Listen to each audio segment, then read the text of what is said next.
అందరికీ మరణాత ప్రభునామమున కృపా సమాధానము అందరికీ కలుగును గాక. దేవుని వాక్యము కొన్ని నిమిషములు ధ్యానించుకుందాము. చిన్న ప్రార్థన చేసుకున్నాం. వాక్యం కొరకైన ప్రార్థన. సర్వోన్నతుడైన మా పరలోక తండ్రి, మహాగణుడ, మహోన్నతుడ, సకల యుగములకు అధిపతివైన తండ్రి, నీకు స్తోత్రములు చెల్లిస్తున్నాం. నిన్న నేడు నిరంతరం మీ ఆకృతి ఉన్న దేవాన్ని స్తోత్రములు. దేవా, ఈ సమయం మందు తండ్రిని స్తోత్రములు. ఎక్కడ ఇద్దరు ముగ్గురు నీ నామములో ప్రార్థన చేయడం వారి మధ్య ఉంటారని వాగ్దానం చేసిన ప్రభాని స్తోత్రములు. దేవా, ఇప్పుడు మాతో మీరున్నాను తండ్రి. పరిశుద్ధాత్మ తండ్రి, మీరే మాతో ఉండండి. మాట్లాడేవారు మీరు కాదు, మీరు మీ అందరినీ మాట్లాడతారని వాగ్దానం ఇచ్చిన తండ్రి, కృతజ్ఞతలు, వందనాలు, స్తోత్రాలు ప్రభావ. ఇప్పుడు నీ వాక్య వర్తమానం కొన్ని నిమిషంలో తండ్రి మేము మాట్లాడవచ్చుండగా, ఆనాడు విద్య లేని పామర్లను ప్రభా మీరే పాండిత్యం ఇచ్చి వాడుకున్న తండ్రి, అలాగే విద్య లేని పామర్లను నన్ను మరుగుపరిచి పరిశుద్ధాత్మ తండ్రి మీరే ఉండి మాట్లాడి మీ వాక్య వర్తమానం మాకు అందించమని వాక్యమైన యేసునామమును వేడుకుంటున్నాం పరమ తండ్రి, ఆమేన్. ప్రభు నామమున కృపా సమాధానం కలుగును గాక, ఆమేన్. దేవుని వాక్యం చదువుకున్నాము.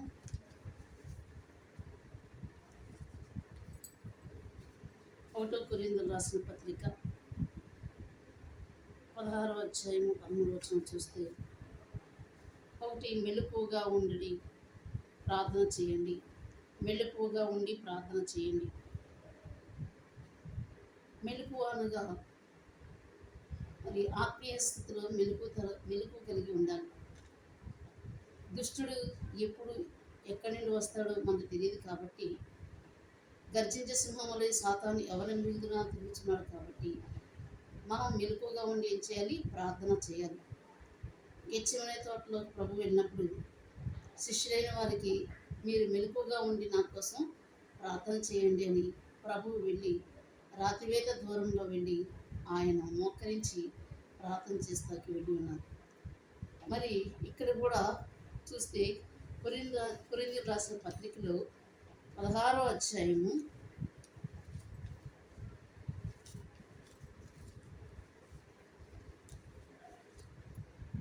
13వ వచనం చదువుకుంటే,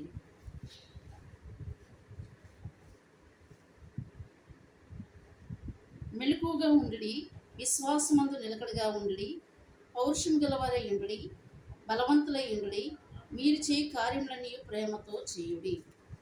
మెలకువ. ఈ మెలకువ అనే స్థితి ఎలా ఉంటుందంటే చూసుకుంటే సమయాలు మెలకువగా ఉండడి అంటే లూకాసు సువార్త 21వ అధ్యాయము 13వ వచనం చదువుకుంటే, మెలకువ అనగా యేసుక్రీస్తు ప్రభువారు ఆయన గెత్సేమనే తోటలోకి వెళ్ళినప్పుడు మెలకువగా ఉండి ప్రార్థన చేయండి. ఈ మెలకువగా ఉండి ప్రార్థన చేసినప్పుడు అంటే ఆ సాతాను మన మీదకి రాడు. మెలకువ అనగా మరి నిద్రపోకుండా ఉండమని చెప్పలేదు, కానీ ఆత్మీయ స్థితిలో మెలకువగా ఉండాలి. ఆత్మీయ స్థితిలో అనగా మన శరీరం నిద్రపోతున్నా కూడా ఆత్మ మాత్రం ఎప్పుడు కూడా మెలకువగా ఉండి ప్రభు తలంపు కలిగి, ప్రభు ధ్యానం కలిగి, రాకడ తలంపు కలిగి ఉండడమే ఇదే మెలకువ. అటువంటి మెలకువ కలిగి మనం సడన్గా ప్రభు వస్తే మనం ఏం చేస్తాం? ఎగిరి ప్రభుతో కూడా మేఘంలోనికి వెళ్ళిపోతాం. అలాగే అందుకే మీరు నిద్రమత్తులై ఉండకూడి మీరు మెలకువగా ఉండి ప్రార్థన చేయండి. ఎందుకంటే లోకం మీదకి మరి అకస్మాత్తుగా ఎప్పుడు ఏమి వస్తుందో తెలియదు కాబట్టి మనకి మెలకువ అనేది ఎంతో అవసరమైనది. కాబట్టి మెలకువ అనే స్థితి కలిగి మనం జీవించినప్పుడంట మన మీదకి వచ్చిన కీడులేవి కూడా ప్రభు మన దగ్గరికి రానివ్వడు. ఎందుకంటే మనం ప్రార్థన చేసుకుంటూ పడుకుంటాం, ప్రభువా మాతో మీరు ఉన్నారు, గేటు వద్ద దేవదూతలు ఘాటుగా ఉన్నది, అది దాటి దయ్యాల గుంపు కానీ చోర్ల గుంపు కానీ ఏమి కూడా రాకుండా చీమలు, దోమలు, చెల్లు, తేళ్ళు, పాములు, బల్లు, ఎలకలు, పురుగులు ఇవేవి కూడా రాకుండా మా దైవజన తండ్రి గారి ద్వారా మీరు ప్రార్థన రాయించారు. ప్రభువా మాతో మీరు ఉండండి రాత్రిని. మనం ఏం చేయాలంటే మన శరీరము ఆత్మను ప్రభుకు అప్పగించి మెలకువగా, మరి నాకు ఈ రాత్రి శరీరం నిద్రపోయినా కూడా ఆత్మీయ స్థితిలో మెలకువగా ఉండేటట్టుగా దీవించి ప్రభు అని మన శరీరాత్మను ప్రభుకు అప్పగించి నిద్రపోసేటట్టు మనతో ప్రభు ఎప్పుడు కూడా ఉంటారు. మార్టిన్ లూథర్ గారు కూడా ఆయన నిద్రపోతున్నప్పుడంట మరి నా శరీర ఆత్మలు మీకు సమర్పణని ప్రార్థన చేసేవారు. అలాగే మనం కూడా ప్రార్థన చేస్తే దేవుడు తప్పకుండా మనతో ఆయన నివాసం చేస్తారు. అలా చూస్తే మరి మెలకువ కలిగిన స్థితి ఎప్పుడు కూడా మనం కలిగి ఉండాలని ఇక్కడ రాయబడుతుంది. రెండవదిగా చూస్తే విశ్వాసమందు నిలకడగా ఉండుడి. విశ్వాసమందు నిలకడగా ఉండడంటే విశ్వాసము మరి ఏ సమయంలో విశ్వాసం కలిగి ఉండాలంటే శ్రమలు వస్తాయి, కష్టాలు వస్తాయి, బాధలు వస్తాయి. ఆ టైంలో మనం ఏం చేయాలంటే విశ్వాసంలో నిలకడగా ఉండాలి. అంటే ఇటువైపు కూడా మన మనసు వెళ్ళిపోకుండా, మన శ్రమల వైపు మన మనసు వెళ్ళకుండా, ఇంకా అందుకే రూతుని ఏమంటాడంటే బోయజు, నా కుమారి ఈ పొలంలో నిలకడగా ఉండి నా యొక్క పనివారిని వెంబడించుము అని రూతుతో మరి బోయజు గారు చెప్పినప్పుడంట రూతు ఏం చేసిందంటే నిలకడగా ఉండి మళ్ళీ పనివారి వెంట పరిగి వేరుకుంటూ ఆమె వెంబడించినట్లుగా చూస్తున్నాం. నిలకడ అనగా ఒకే దగ్గర ఎక్కడ బాప్తిసం పొందుతున్నామో అక్కడ నిలకడగా ఉండి మనం దేవుని విషయాలు నేర్చుకోవాలి, దేవుని వాక్యానికి లోబడాలి, దేవుని వాక్యాన్ని ప్రకారంగా జీవించాలి. నిలకడ అనే స్థితి ఎప్పుడైతే మనం కలిగి ఉంటామో, మరి నిలకడ లేని స్థితి ఉంటే మన విశ్వాసంలో బలముగా నిలబడలేము.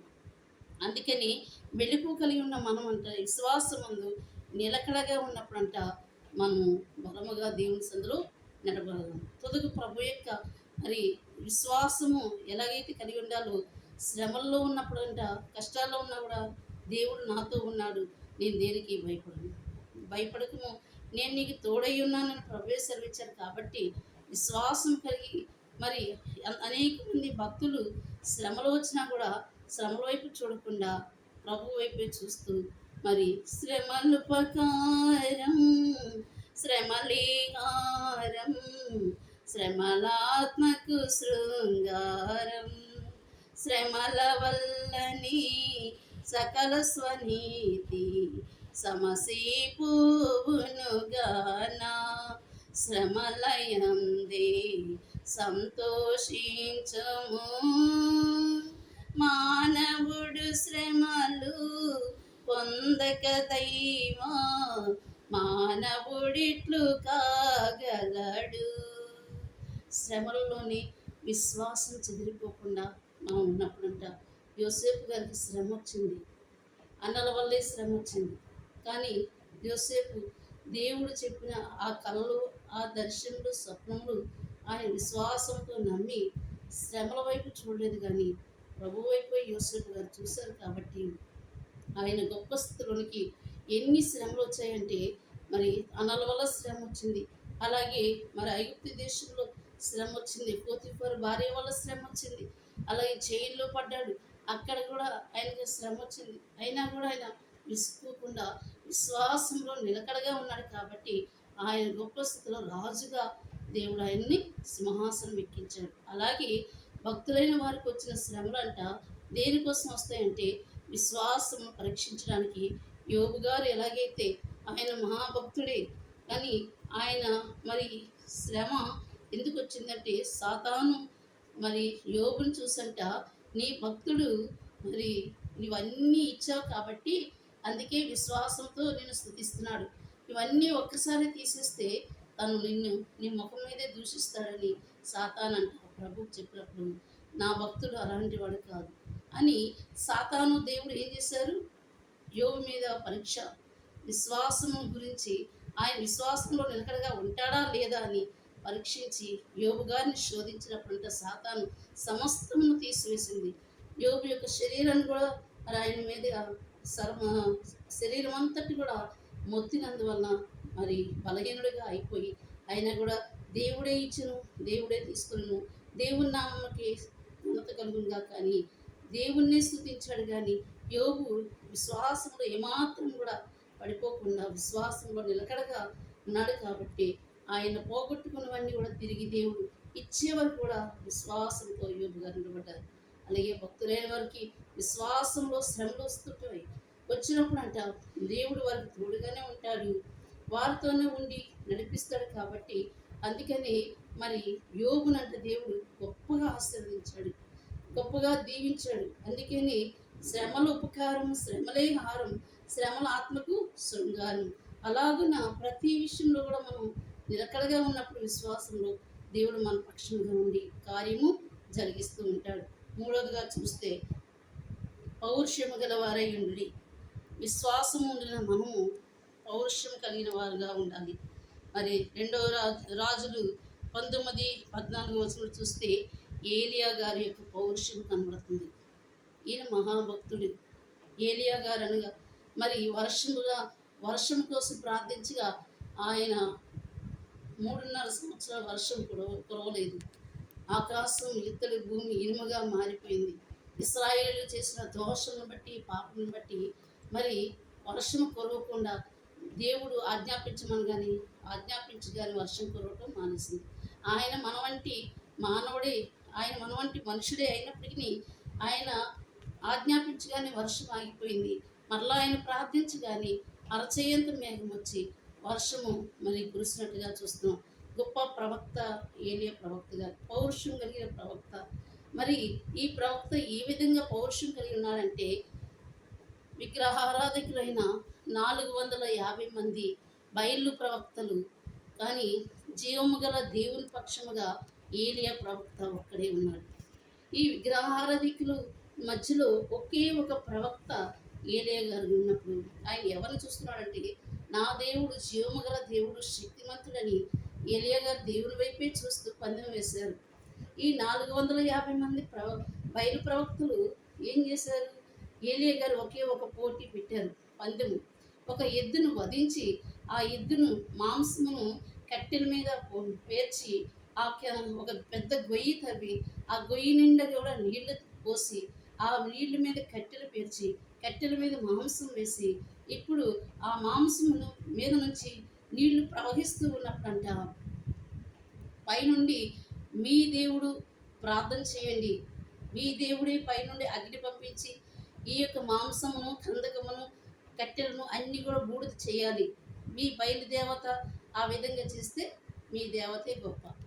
లేదా మీ దేవత చేయక మా జీవం గల దేవుడు మేము ప్రార్థించినప్పుడు మా దేవుడే అగ్ని పంపించే ఆ విధముగా చేస్తే మా దేవుడు గొప్ప అని పందెం వేసుకున్నారు. ఇలాగున ఈ 450 మంది బయలు ప్రవక్తలు ఏం చేశారు? వాళ్ళ దేవతను పిలవడానికి చాలా కష్టపడ్డారు. మరి ఆ దేవతని పిలిచి వాళ్ళ శరీరాన్ని కోసుకున్నారు, వాళ్ళ శరీరాన్ని గాయపరుచుకుంటున్నారు.